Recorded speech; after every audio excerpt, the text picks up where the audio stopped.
Ano ang pangunahing paksa ng aklat ng Zephanias?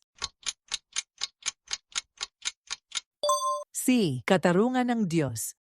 Sino ang propeta na sumulat ng aklat ng Zephanias?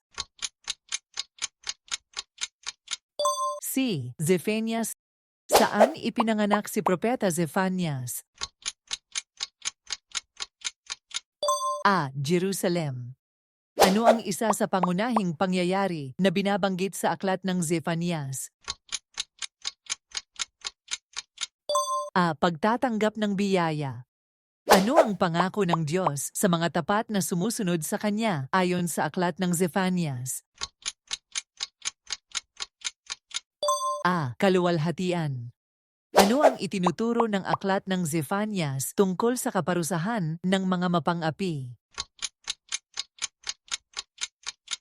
B. Katarungan.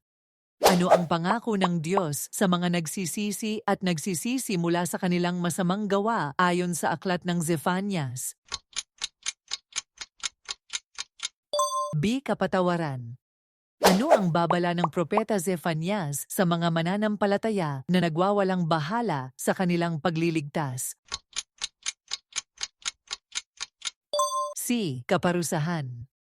Ano ang pangunahing layunin ng aklat ng Zephanias ayon sa propeta mismo? B. Pagtitiyak. Ano ang ipinapaliwanag ng aklat ng Zephanias tungkol sa kahalagahan ng pagsunod sa Diyos?